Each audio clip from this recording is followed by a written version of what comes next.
Hello and welcome inside our award-winning locker room show sponsored by your Hampton Road Chevy dealers. I am Adam Winkler. Megan Plain has the night off. All right, you know when you're filling out information online, you have to select the state in which you live from a drop-down menu? Virginians have to scroll all the way to the very end of the list, as only Washington, West Virginia, Wisconsin, and Wyoming come after Virginia. A little annoying, right?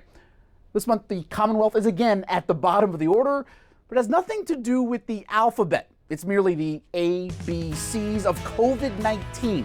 All right, of the 15 schools in the Atlantic Coast Conference here on September 25th, 13 of those 15 have played at least one football game this season. The only two programs yet to take the field? Yep, Virginia and Virginia Tech. For UVA, the reigning Coastal Division champion, it's seen the season opener pushed back 1 week after Virginia Tech postponed last Saturday's would-be lid lifter. Tomorrow, the Wahoos host Duke. As for those Hokies, they were originally scheduled to start their season September 12th against NC State, but that didn't happen. And after having to scrap last weekend's game against Virginia Tech, now tries to start its 2020 campaign tomorrow at home against that NC State Wolfpack. I would say the response, after the initial disappointment has been positive and refocused. I'm confident that everybody that's involved in this is doing everything in their power to help this be as safe and as good an environment as we can possibly provide. I hope they play with passion and enjoyment and enthusiasm and energy in a celebratory manner just to play the game. I hope that mindset comes through. I hope that comes through in their body language and their effort and their interactions with one another.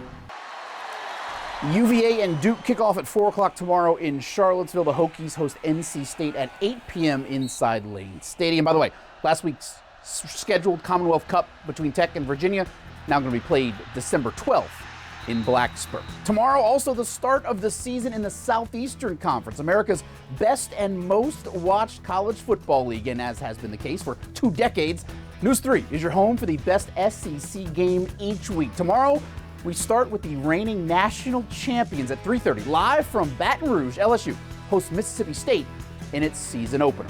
Now Sunday, the Washington football team back in action with its second straight road contest, sitting at 1-1 on the year after last Sunday's setback in Arizona. The Burgundy and Gold face the Browns on the shore of Lake Erie Sunday. In its 2 games this season, Washington has fallen behind 17-0 and then 20-0. Head coach Ron Rivera asked this week how his squad can start faster. You can try different things each week. You can come out and say, hey, we want to run the ball and hand it off 3 times in a row and see how that goes. You've got to sustain the success. You've got to build on it. So, we've got to have successful plays on first and second down because that makes the third down more accessible. So we've just got to continue to work on doing the things that we need to do to give us a chance to get going forward.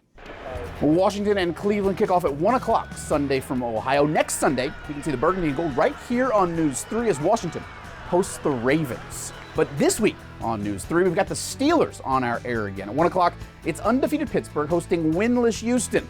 While watching this one, look for the Watt brothers, JJ, TJ, and Derek. This game, just the second in 93 years to feature 3 brothers. That'll do it for this edition of the Locker Room Show. For Megan Plain and everyone behind the scenes who helped make this one happen, I'm Adam Winkler. What do you say we do it again next week? News 3 at 11 returns after this timeout.